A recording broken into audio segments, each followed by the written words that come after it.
Hello, ladies and gentlemen. Welcome to another thing where we talk about things. Today we're talking about, I don't know, whatever. Raising a kid, I guess, because that's what I've been doing these past couple of weeks.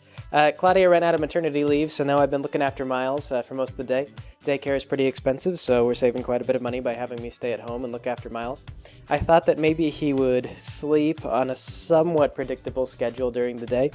But Miles is pretty much the furthest thing from predictable. In fact, the reason why we're doing this video today is because he does not want to lay down for bed. He enjoys that we're talking, though. That's nice.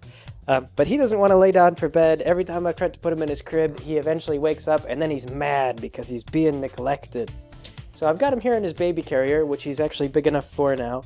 And he's only a couple of months old, but he doesn't look it. He's actually a pretty big-looking baby at this point. I mean, a lot of people comment on how large he looks, given his age.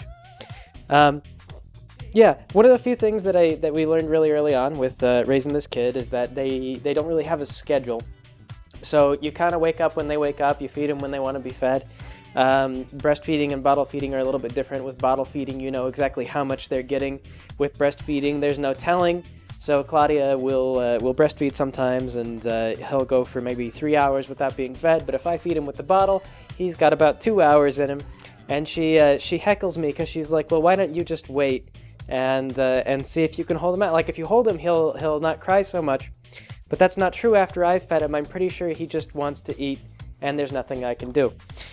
So, yeah, he's kept me from doing much work during the day. Most of the time, he kind of just needs constant supervision.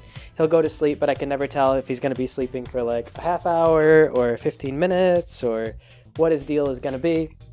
So, I'm going to have to go in and like adjust the audio so that he doesn't blow your guys' ears out. But yeah, these are the kind of conversations that we have. He can be cute. He smiles now. He also makes attempts at laughter, but he's not very good at it yet. But like I say, I haven't got a lot of stuff done. I haven't really released a Steve comic in a little while, just because pretty much by the time that Claudia comes home and she can help me look after him, I'm dead exhausted. Because Miles doesn't really sleep through the entire night yet. He wakes up in the middle of the night, but he's sleeping longer. But the problem being that when he sleeps longer, he stays awake during the day for longer. So, yeah, he's kind of looking around more, though, right now. I think he's looking at the camera. He can see motion over there, and that's interesting to him. He's got a little smile on his face. He also likes to watch TV. I have binged a lot of Netflix. I kind of understand the plight of the stay-at-home parent at this point. I mean, like, you just burn through whatever's on, and then you move on to the next thing, and so far I've watched a lot of really ridiculous shows. Right now I'm watching Psyche K, and I kind of enjoy that one. That one's going on for a while. But I've been going through the Netflix originals, and not all of them can be recommended. I watched one of them called, The 7 Deadly Sins. And it was basically just a big fetish anime. Like there was some plot in there. Like there's something about the prophecy or the Ultimate Warriors or whatever. But it cracks me up how badly written this show is. One of the first things that they introduce is like there's a giant woman, and I thought that like, oh, she's a giant, so they're gonna draw her like really big and muscular. But instead they just draw like a 16-year-old girl, but just really tall. So it's the giantess fetish. And they have like just a lot of sexual situations. I wouldn't really call it like sexual comedy. It's not like clever or funny or anything like that. It just sort of like the main character just like fondles women without their permission, and the girls all tolerate it. So I watched that with Miles. I'm not really concerned about corrupting him at this age. I don't think he has a very good memory. He doesn't know what's going on. He just likes all the pretty colors. Because he'll watch that. He'll watch Prokyo. We watched Adam Ruins Everything together until I got through all of that, everything that was on Netflix. Let me see. I've watched all of the IT Crowd. I watched a thing called Norseman. Norseman was pretty fun. I don't know if they're going to continue that because it feels like it's at an ending spot, but also like they could keep going with it in some direction. Not really sure. Hard to say. 7 Deadly Sins. It's kind of like I say, like pro wrestling. Oh, they also had the lolly fetish, where like one of the characters runs into like a 12-year-old girl, but actually she's a mysterious fairy and so she's actually 2,000 years old. She only looks 12, so it's not illegal. It's that kind of thing. It's sort of like, oh, okay. Like, I mean, this is actually a pedophile thing, but oh, she's 2,000 years old. So that character I didn't have a whole lot of sympathy for. They kept going on about how he wanted to bring back his girlfriend, and I was just like, this one character was the only unkillable character in the show, and so I kept wishing for him to die, but he won't die. I think they can turn him to stone. That's one of the things they can do to him. Would have been okay with that. They try to do that to him at one point, but then his 12-year-old girlfriend saves him. So yeah, that's pretty ridiculous. Let me see, what else has gone on? I can play games that don't require a whole lot of attention. Like I started playing Stardew Valley. I put Miles down in his crib and play Stardew Valley until he woke up and he needed some kind of attention. So it's kind of funny. It's like a game like Stardew Valley, it really falls into that sort of rhythm of childcare. Because it's like just that, you do your thing, you look after your farm, whatever, you pick up your son, you feed your son, you hold him until he calms down, you put him in his crib, you tend to your crops, you water the dog, you pick up your son, you feed your son, he'll eat for a half hour,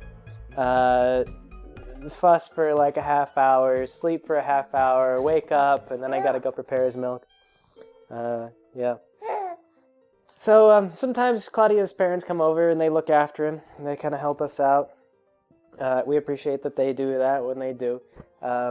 They cook breakfast and so on, and then entertain Miles. They stand over him and talk to him until he starts yelling at him.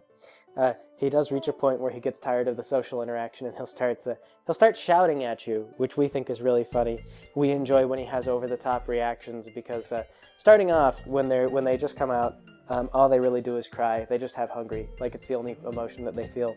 So now that he's starting to do things besides screaming, now that he occasionally laughs or rather just yells. Yeah. Now that he yells at us with a smile, it's a lot more fun than, I don't know, just screaming at us. But for the most part, he still just screams at us. That's kind of the big gist of things.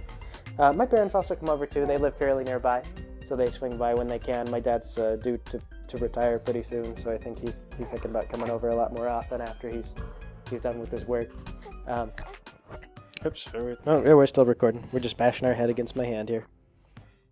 Anyway, though, I've got him in this carrier because, like I said, he wouldn't settle down.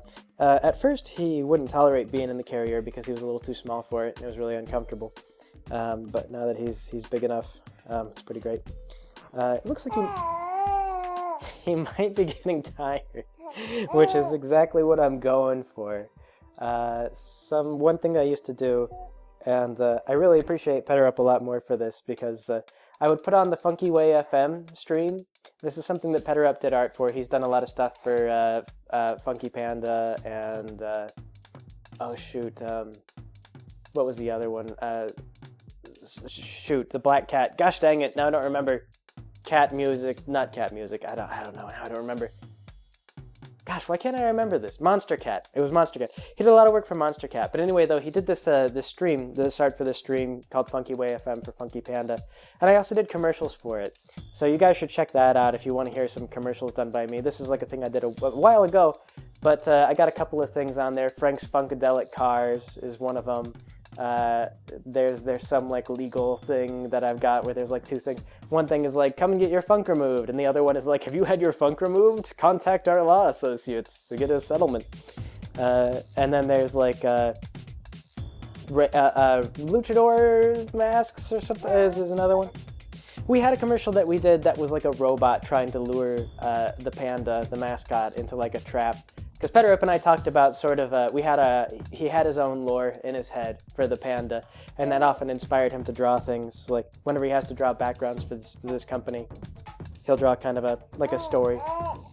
The robot's chasing the pandas or whatever. So he was telling me about the lore, and I wrote a commercial around the lore, and it wound up being kind of probably the most boring commercial because they did it all in a robotic voice. And it wound up just being like really long and drawn out, and the comedy was lost because it was all monotone. So they cut that. You won't be able to hear that anymore. I also did a hot dogs commercial for that. But anyway, though, I'd put him in front of Funky Way FM, Oh, what? Are we conversing? Are we talking? We're falling asleep. This is good. Yeah. Anyway, though, I've been told in the comments sometimes that some people like to put on my voice to go to bed. And maybe we'll get something similar here. Although he's also due to eat. He's been really erratic with his eating today. I've kind of had to feed him on and off. He only ate like half a bottle on his last feeding. So he's probably going to want to eat again at an irregular time. Right around now, to be honest. Sucking on my fingers a little bit, but then again, he's a baby. He's got like a little rattle that he holds. He just puts in his mouth. Anyway, though, yeah. So Funky Way FM, I'd put him in front of that, and I'd kind of just like sway to the music, and he'd like watch the car go. He liked space and everything like that, all the little motions, you know. It's very repetitive, and he would like fall asleep while watching it. So for a little while, it doesn't work as well anymore, but for a little while, if I wanted him to go to bed, I just put on Funky Way FM and dance while watching Funky Way FM. And it was perfect. So, you know, I appreciate that for what it is. I don't know what this boy's doing. He's eating my hand. You guys can see him there. Yeah. But Claudia, who now is just kind of at work, it's funny, she misses him a lot because she doesn't get to see him as much as I do. Oh, no. I might have to wrap this up and go feed this kid. Or something. Do something with him. I'm not sure what he wants. Yeah, alright. I'm going to wrap it up. Thanks for joining me, everybody. I'll catch you next time.